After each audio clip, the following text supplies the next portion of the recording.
Guarantee 70 number का paper होता है ना, तो 70 में 70 कॉपी से ही आएगा ये भी है। ठीक है, जल्दी आइए। चलिए, दोनों हम लोग क्लास आज कर रहे हैं। दोनों क्लास का मतलब ये लास्ट बैच भी है, क्योंकि बच्चे एकदम नहीं है। क्लास बंद करने के बाद और भी क्लासेस बंद हो गई है ना। तो क्या बोले थे कि चैप्टर लगभग क्या हो चुका है, खत्म हो चुका है। एक दिन का क्लास बचा है और एक दिन भी मैंने कुल मिलाकर कितने दिन का क्लास बचा है? 2 दिन। तो आज 26 तारीख है ना, और इस मंथ में 4 दिन बचा हुआ है। तो 2 दिन ऑब्जेक्टिव कराएंगे आपको, 2 दिन आपको थ्योरी पढ़ा देंगे, 4 दिन क्या हो जाएगा खत्म। अगले महीने से नया चैप्टर का क्या किया जाएगा, शुरुआत। माने चैप्टर कौन सा? 3। ये कौन सा चैप्टर है, ध्यान दीजिएगा। इस चैप्टर का नाम क्या है? पुष्पीय पादपों में लैंगिक संघ। कोई दिक्कत? आप सभी बच्चों को इस चैप्टर का क्वेश्चन करा रहा है। क्वेश्चन क्यों करना जरूरी है? देखिए, किसी का मोबाइल जो है उसको बंद कर लीजिए। क्वेश्चन करना क्यों जरूरी है, ये बात समझिए। जब आप किसी चैप्टर का ऑब्जेक्टिव क्वेश्चन करते हैं, तो उस चैप्टर के पूरा थ्योरी का क्या हो जाता है, रिवीजन। ध्यान से समझिएगा। अगर आप किसी चैप्टर का ऑब्जेक्टिव कर लेते हैं, तो आप पूरे महीने जितना पढ़े सबका क्या हो जाएगा, रिवीजन हो जाएगा। ठीक है, स्टार्ट किया जाए। रेडी है आप सभी? कह रहा है पराग भीति होती है। पराग भीति कितने स्तरीय होती है, बताइए तो। पराग भीति 3 स्तरीय होता है कि 2 स्तरीय? एक को बाह्य परत कहते हैं और दूसरा को अंतः परत। अंतः परत, ठीक है। यहाँ डिटेल्स में समझा रहे हैं, थोड़ा सा डिटेल्स में समझने का कोशिश करिएगा, रिवीजन अच्छा से हो जाएगा। पराग भीति, ठीक है ना। पराग भीति, जितने लोग हैं थोड़ा डिटेल्स में समझिएगा, और किसी को भी खड़ा कर सकते हैं क्योंकि ऑब्जेक्टिव है। जिसका ध्यान देखेंगे इन्होंने भटक रहा है, अगर आप पूछ देंगे खड़ा। तो एक कैसा भीति होता है, बाह्य भीति, और दूसरा क्या होता है, अंतः भीति। यही होता है ना, अंतः भीति। तो बाह्य भीति का निर्माण होता है किससे? स्पोरोलेनिन से। अब कितना लोगों को याद करा होगा टेप्टम वगैरह? स्पोरोपोलेनिन नहीं, स्पोरोपोलेनिन से लिखवाए क्या? कितना लोगों को टेप्टम वाला बतिया याद आ रहा होगा? तो टेप्टम पराग भीति नहीं है, टेप्टम पराग कोश में होता है। पराग कोश में 4 गो भीति था, बाह्य भीति, मध्य भीति, अंतः भीति और टेप्टम, है ना। लेकिन ये किसकी बात कर रहा है? पराग भीति का। तो बाह्य भीति किसका बना होता है? स्पोरोपोलेनिन की क्या विशेषता है? स्पोरोपोलेनिन अभी तक ज्ञात दुनिया का सबसे मजबूत ऐसा तत्व है जिसे किसी भी रसायन से तोड़ा, काटा या फाड़ा, इस पर किसी एंजाइम का, किसी दाब का, किसी ताप का कोई प्रभाव नहीं पड़ता है ना। और इसीलिए ये पराग उसके बाहर की ओर आता है। दूसरा भीति, अंतः भीति 2 से बना होता है। एक है पेप्टिन और दूसरा है सेल्यूलोज। याद रहेगा, ये सीधा सीधा कॉपी का क्वेश्चन है। एक पेप्टिन और दूसरा सेल्यूलोज। लेकिन क्वेश्चन क्या पूछा है, कितनी भीति होती है? तो जुए को ना भीति है, कितना स्तरीय पूछ सकता है यहाँ पर कि बाह्य भीति को क्या कहते हैं, अंतः भीति किससे किससे बनी होती है।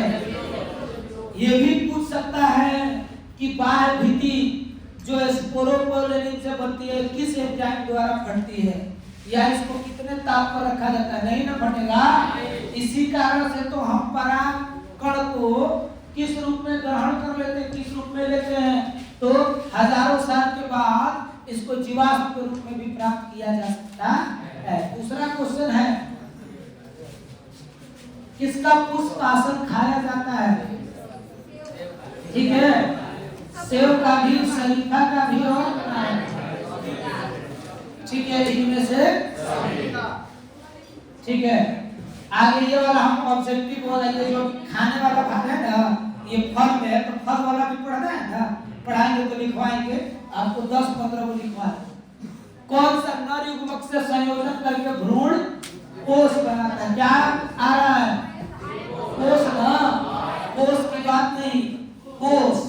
तो कोष के लिए क्या है? दो तरह का है संयोजन, दो तरह का होता है।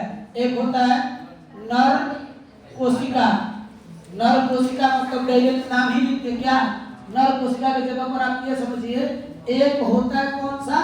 तो जनन कोशिका, जनन केंद्रक, प्लस अंड केंद्रक। अंड केंद्रक ये जब जुड़ते हैं, ये जब दोनों आपस में जुड़ते हैं तो ये बनाते हैं क्या? क्या बनाते हैं? भ्रूण। दूसरी ओर कौन सी कोशिका? कायिक केंद्रक या कायिक कोशिका। किससे जुड़ता है? द्वितीय केंद्रक से जुड़ेगा ना। जब द्वितीय केंद्रक से जुड़ेगा तो ये दोनों क्या बनेंगे? भ्रूण कोष। भ्रूण कोष कैसा होता है? याद है क्या? 3A भ्रूण होता है ना। तो यहाँ पर क्या कर रहा है?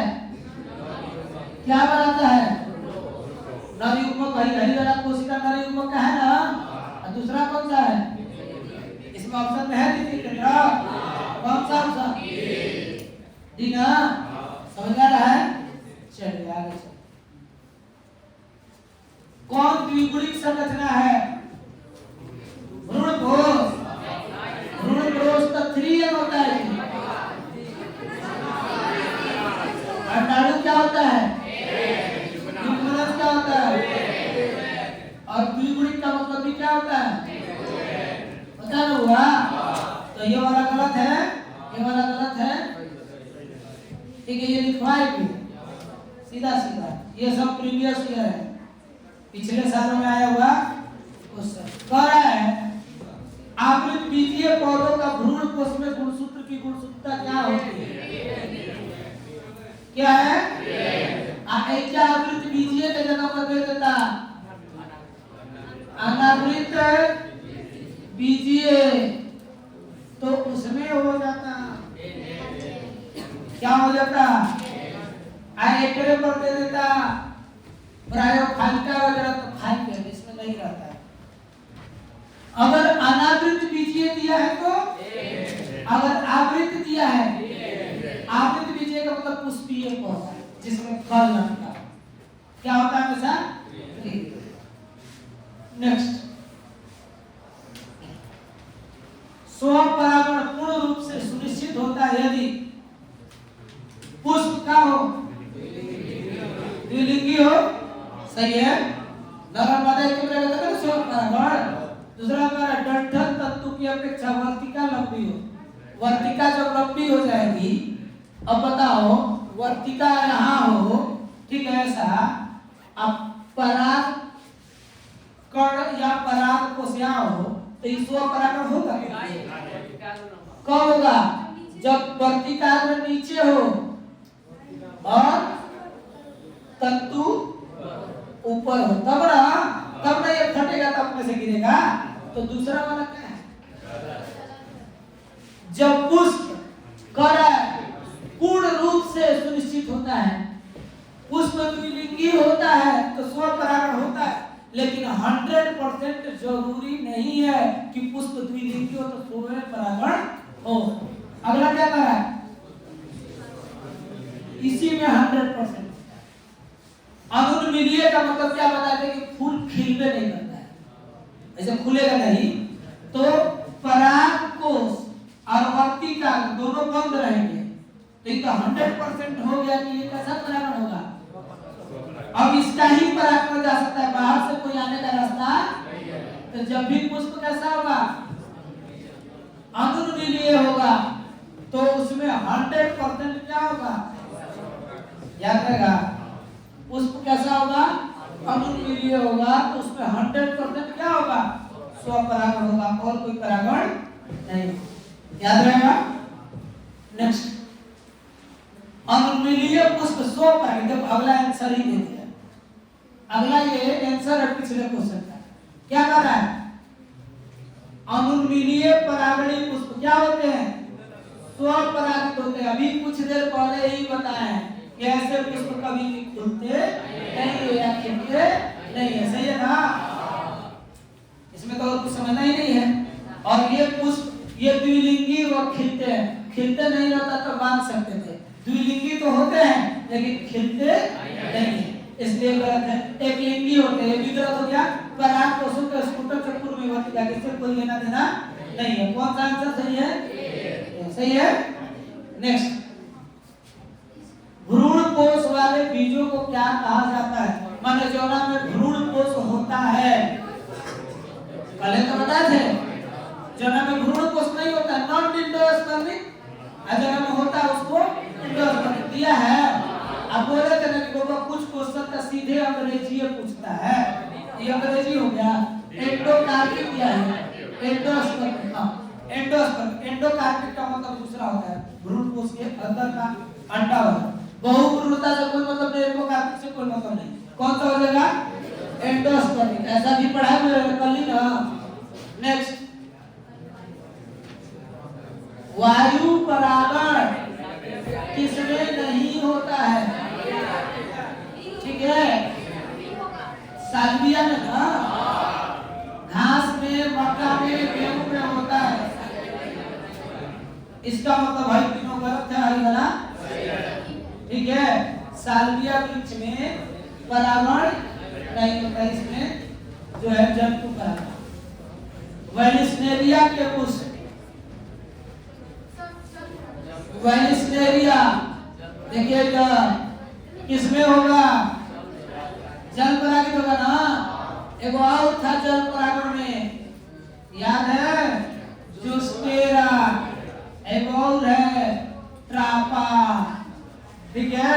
ऐसे आपके परीक्षा में दुइयों को पूछता है, एगो कौन, वैलिस्नेरिया में कैसा परागण, याद रहेगा। चलिए नेक्स्ट,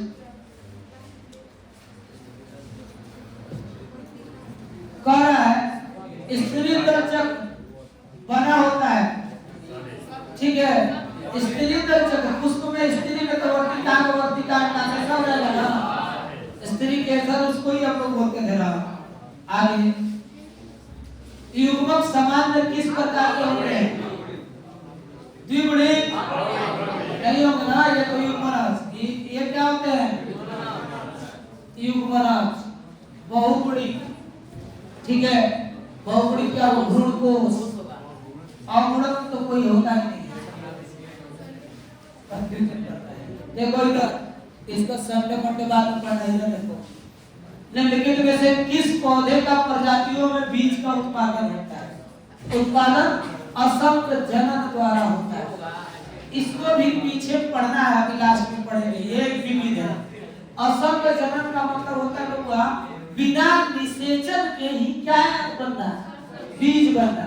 सरसों में निषेचन होता है, घास में असंख्य जनन होता है, इसके पुष्प इतने छोटे होते हैं कि निषेचन नहीं होता है।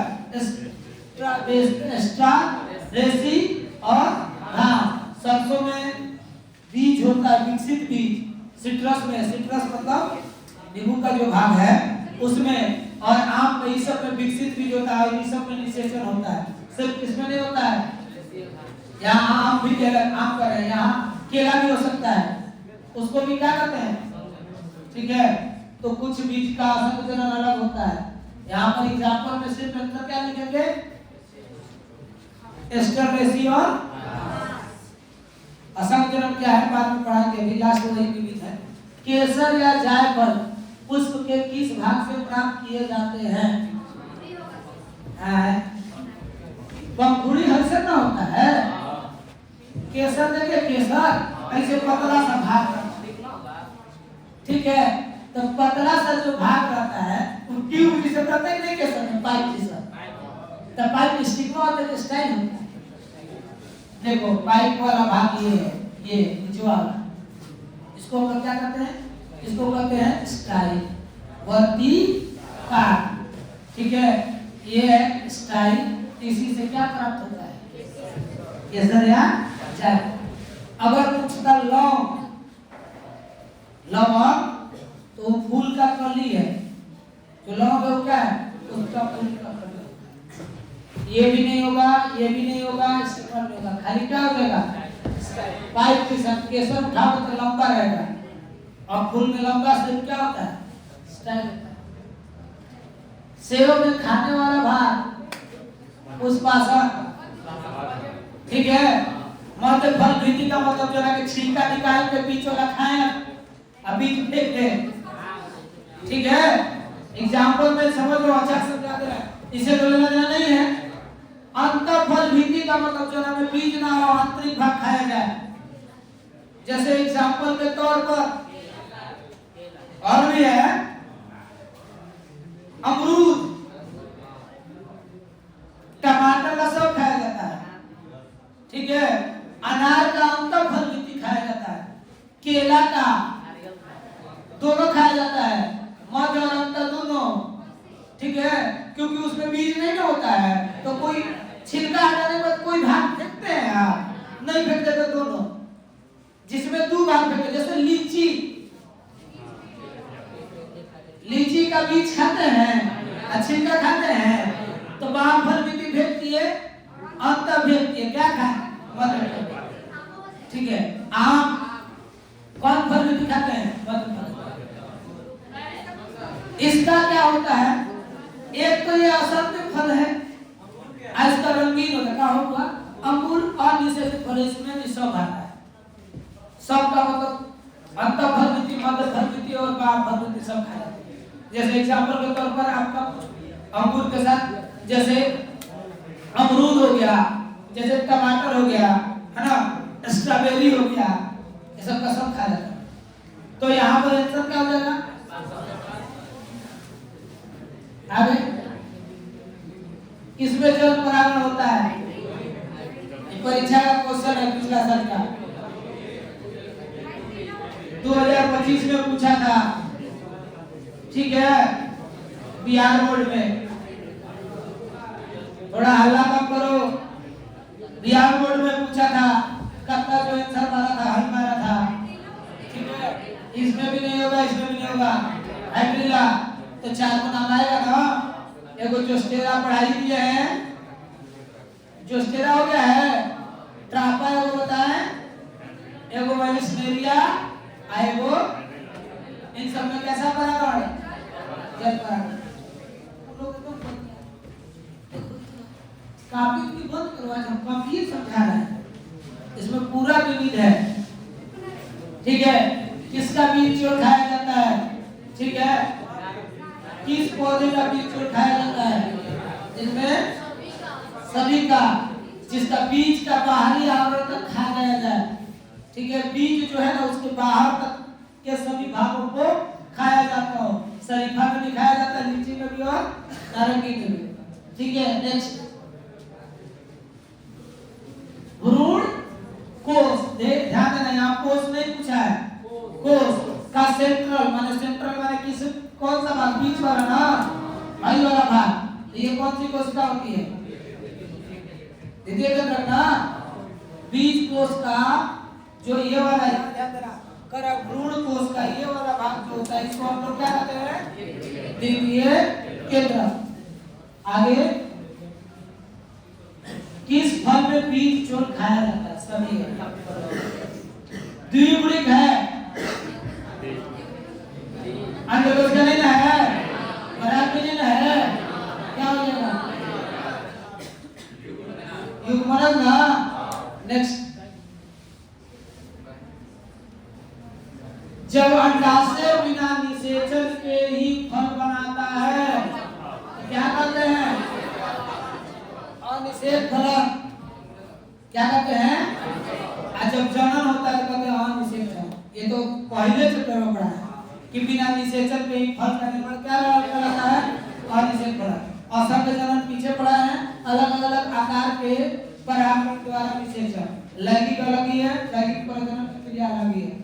आगे लघु बीजाणु जनन के दौरान परसूत्री विभाजन होता है। किस कोशिका में? किस कोशिका में? इसमें ना, इसको हम लोग क्या बोलते हैं? तो इसी में ना होता है सूत्री, बाकी तो किसी में होता नहीं, सब में समसूत्री। आगे निषेचन के पश्चात एक भ्रूण कोष के नष्ट होने से, देखना किसके नष्ट होने से? किसके नष्ट होने से? के नष्ट हो जाने वाली भ्रूण कोष में नष्ट हो जाने वाली कोशिका, ते वो ऊपर 3 को कोशिका क्या था जिसको हम लोग क्या बोलते थे? उपध्रुवी, एंटीपोडल। आप नीचवा 2 था जिसको क्या बोलते थे? सहायक। ये तो नष्ट होता था। तो 5 को कोशिका नष्ट होता है, ठीक है। कौन कौन सा कोशिका नष्ट होता है? करा सहायक कोशिका तथा प्राथमिक भ्रूण कोश, नहीं ना? करा सहायक कोशिका तथा प्रतिमुख कोशिका, यही है। उसी को प्रतिमुख भी बोलते हैं। प्रतिमुख कोशिका तथा प्राथमिक भ्रूण कोश कोशिका, ये भी नहीं होगा। नेक्स्ट करा अंड कोशिका तथा प्रतिमुख, नहीं होगा। सिर्फ कौन सा सही है? सहायक कोशिका और प्रतिमुख। कहाँ होता है ये? ध्यान से देखो, ऐसा कभी फिगर बनवाया है? याद आ रहा है? तो इस वाले को हम लोग क्या कहते हैं? क्या कहते हैं? प्रतिमुख। और इन दोनों को क्या कहते हैं? सहायक कहते हैं ना। और यही दोनों क्या हो जाते हैं? निषेचन के बाद नष्ट हो जाते हैं। नेक्स्ट, अब क्वेश्चन देखने का एक फायदा ये मिल रहा होगा कि पूरा किताब कॉपी में जितना लगा है सबसे रिवीजन हो रहा है। जितना है 1 महीने में जितना पढ़े टोटल का रिवीजन करा। बीजाणु में अर्धसूत्री विभाजन होता है किसमें? गुरु बीजाणु। जब भी अर्धसूत्री आएगा तो एकदम आंख बंद करके एमएमसी, क्या हाँ आंख बंद करके एमएमसी को ही टिक करना। मतलब ये होता है इतना कॉन्फिडेंट होना चाहिए, ठीक है। कॉन्फिडेंट होता है वो आंख बंद करके। एक होता है कि हम आंख भी बंद कर लेना तो हम इस चीज को पहचान सकते हैं। जैसे एग्जाम्पल के तौर पर अगर आग लगा दिया जाए, आग बांध के तुमको उसके नजदीक लाया जाए तो तुम उसके गर्मी से महसूस कर सकते हो कि आग लगा हुआ है। वैसा कॉन्फिडेंट होना चाहिए। कैंपला में भ्रूण कोश होता है, ध्यान देना। एकलौता ऐसा होता है, कौन सा? कैंपला या कैप्सुला, इसके भ्रूण कोश ध्यान से समझ लो। ना औगुणिक होते ना द्विगुणिक रहती, सिर्फ इसी में होता है और किसी में होता है। बाकी अगर पौधा कैसा होता? अनावृत बीजी होता तो अलग हो जाता है। नेक्स्ट, आवृत बीजी में कौन सी संरचना नहीं पाई जाती? परागकोश होता है, गुरु बीजाणु कोश होता है, अंड होता है, आर्किगोनियम। आर्किगोनियम जानते हैं किसमें होता है? ध्यान दीजिएगा, आर्किगोनियम, ठीक है। ये एक प्रकार के ब्रायोफाइटा के भाग है। ब्रायोफाइटा वो अलग प्रजाति है ना। आर्किगोनियम नर का भाग होता है। नेक्स्ट, एक प्रारूपी आवृत बीजीय भ्रूण कोश प्राय होते हैं। कैसा? क्या कर रहा है? भ्रूण कोश कैसा? 7 और कितने केंद्र? बाकी तीनों तो गलत है ना, पढ़ाया गया है ना, ठीक है। नेक्स्ट, भारतीय बीजी भ्रूण विज्ञान के जनक कौन है? पंचानन माहेश्वरी। कहानी था इनका, याद है? बताइए। इलाहाबाद जानते हैं ना, वहीं से पढ़े थे। जन्म इनका हुआ था कहाँ पर? अजमेर राजस्थान में, ठीक है। और बीएससी किए हुए थे बोटनी। बोटनी मतलब होता है पादप विज्ञान। और इसके बाद वही जो प्रोफेसर हो गए इलाहाबाद में। और बाहर के कई देशों से इनको पुरस्कार मिला। इन्होंने पहली बार खोज किया था कि पौधे जो होते हैं जिनमें फूल लगता है उनमें भ्रूण का भी विकास होता है। इसीलिए पंचानन माहेश्वरी को भ्रूण विज्ञान का जनक या पिता भी कहा जाता है। याद रहेगा, पूरा नाम क्या है? पंचानन माहेश्वरी। अलग अलग समय पर नर तथा मादा जनाओं का परिपक्व होना क्या कहलाता है? देखिए, जब अलग अलग होता है, ठीक है, तो वैसे को हम लोग क्या बोलते हैं? और जब एक साथ होगा, नेक्स्ट, बीजांड के वृत्त को क्या कहते हैं?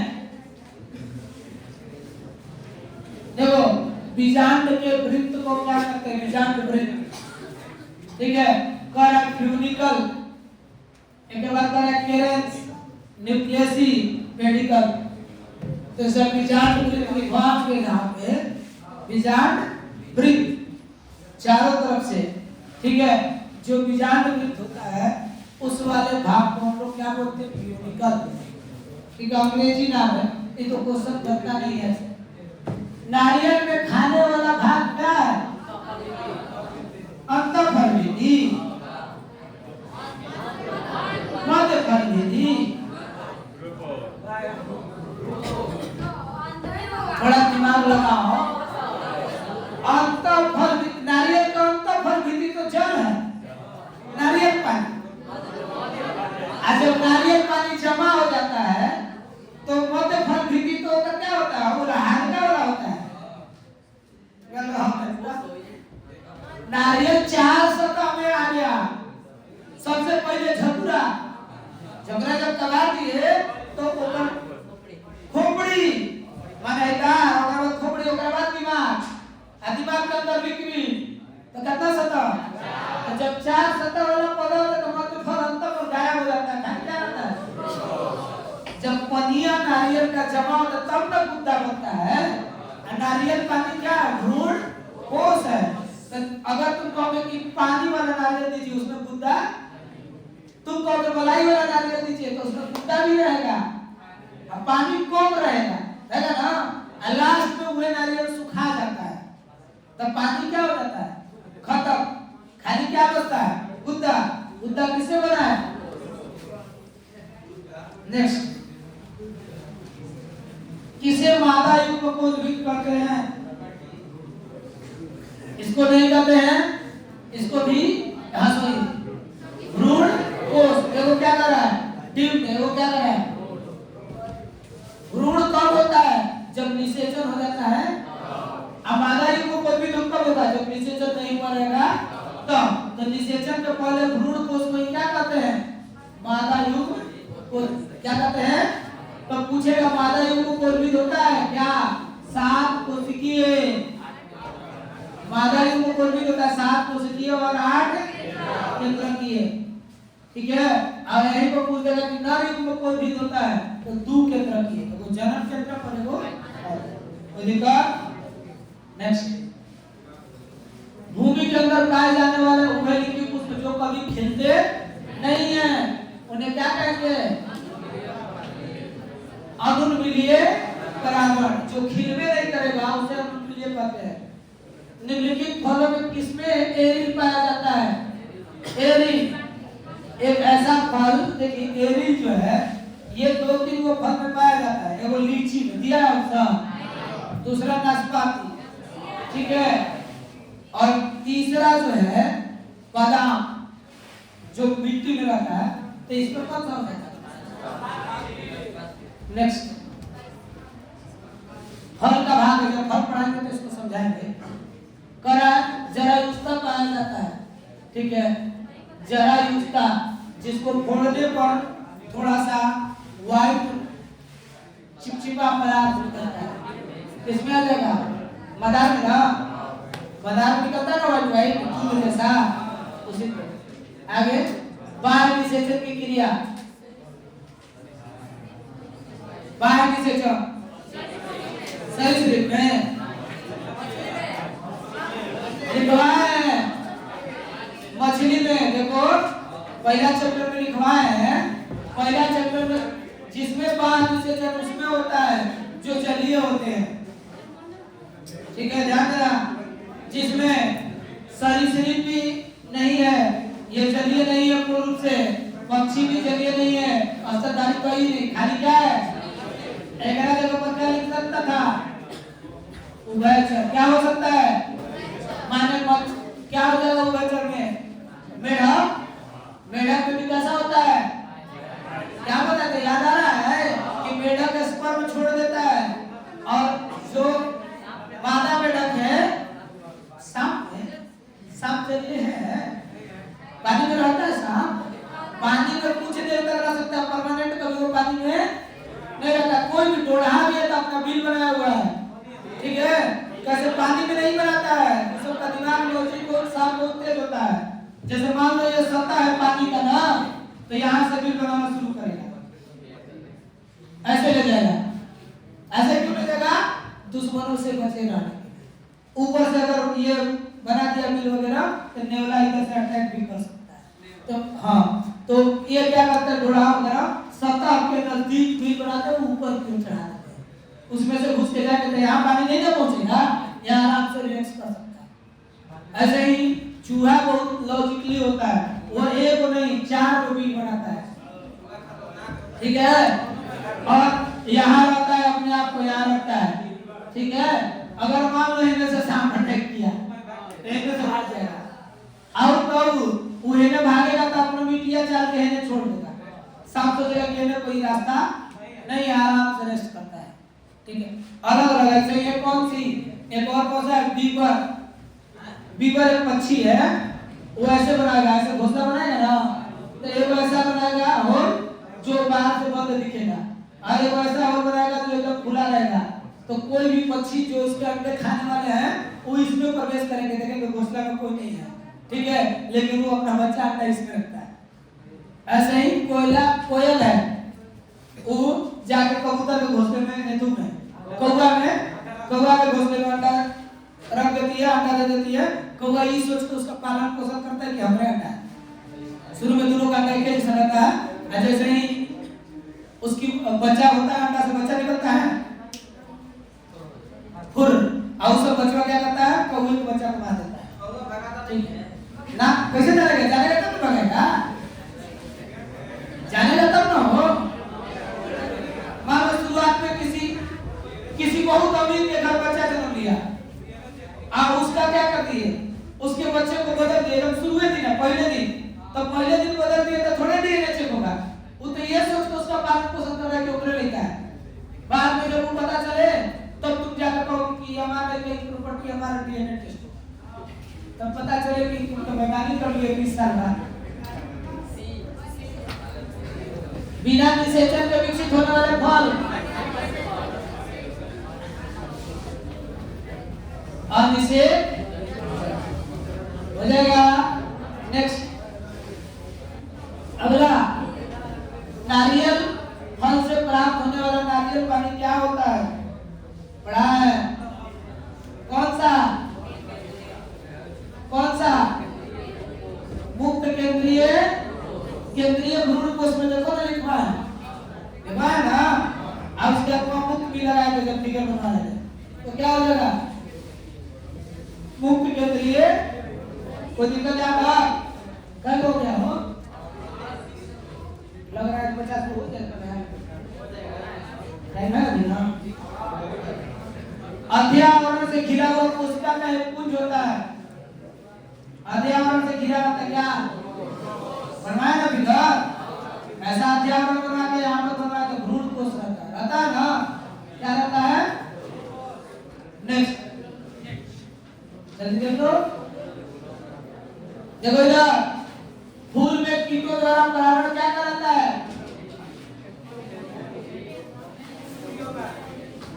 कौन होगा बोलो? अरिक्टोफिली, एंडोमोफिली, एनिमो माने एयर, इसमें क्या होता है? हवा परागण, ठीक है, इसका मतलब होता है कीट परागण, बोले थे कि अंग्रेजी में लिख दिया था, ठीक है। अरिक्टोफिली पक्षी परागण ना, इसमें क्या होता है? पक्षी परागण। अब भ्रूण कोश से तो कोई लेना देना नहीं है, तो आंसर कौन सा? एंटोमो। इमैस्कुलेशन किससे संबंधित है? ठीक है, इमैस्कुलेशन जो होता है इसमें क्या होता है, एक पौधे के परागकण को दूसरे पौधे के वर्तिका के ऊपर जबरदस्ती डाला जाता है, जिससे हमारे पास क्या प्राप्त होते हैं। ठीक है, ये आगे बढ़ना है एक्सप्लेनेशन के 2 दिन का क्लास में यही सब बचा है। पुष्पीय पौधे में नर युग्मक का निर्माण किसके विभाजन से होता है? नर युग्मक का निर्माण किसके विभाजन से होता है? जनन कोशिका तो खुद नर युग्मक है, कायिक कोशिका भी तो खुद नर युग्मक है। लघु बीजाणुपात्री कोशिका में क्या होता है? अर्धसूत्री विभाजन, जिससे किसका निर्माण होता है? परागकण का। और परागकण में क्या होते हैं? जनन कोशिका और कायिक कोशिका। इसी को क्या कहते हैं? क्या कहते हैं? नर। नेक्स्ट, जब जायाम में स्त्री केसर एक दूसरे से जुड़े होते हैं, जब जुड़े होते हैं तो क्या कहते हैं? जब अलग अलग होते तो, जब एक अंडाशय होता हो, जब बहुत सारा हो, तो इस तरह से आप याद कर सकते हैं। ये तो चारों पढ़ा है, ठीक है, खत्म हो गया। ठीक है, और भी है, लेकिन ये नॉर्मल क्वेश्चन था, बोर्ड मॉडल। कैसा था? अब जो अगला क्लास होगा वो होगा नीट मॉडल। देख लो, हाँ, नीट मॉडल का मतलब क्वेश्चन देखोगे तो कहोगे तो पता नहीं चल रहा है। फिलिप फॉर्म उपकरण है, प्रमुख अभिप्राय है नीट का क्वेश्चन। पहले तो कहना सोचेगा फिलिप फॉर्म उपकरण होता क्या है ना? शायद जब आप लोग पढ़े होंगे तो पहलवा जो था 2011-2016 से पहले नीट नहीं होता था, तो नीट के मतलब कौन से एग्जाम होता था? इसका भी मतलब all India pre medical test. ठीक है, all India pre medical test. फिलिप फॉर्म अपीयरेंस कहाँ होता है? यहाँ ध्यान देना। सब आप अंड कोशिका देखे होंगे तो यहाँ पर अंडाशय के बाहर बताया कैसे लिखवा है। जब अंडाशय पढ़ोगे तो उसमें लिखवा है कि अंडा के नीचे रोए नुमा संरचना होता है। ठीक है, उसी को हम लोग क्या कहते हैं? तो नीट का क्वेश्चन कब कराएंगे ये भी बता दे रहे हैं। ये नीट वाला सारा है, बता दो। ये नीट वाले सारे क्वेश्चन है, इसको कब कराएंगे? जब आप एक बार पूरा कॉपी रिवीजन कर लेंगे तब, क्योंकि इसका क्वेश्चन बहुत जटिल होता है। ठीक है, जब ये आप पढ़ेंगे, जब आपका पूरा कॉपी रिवीजन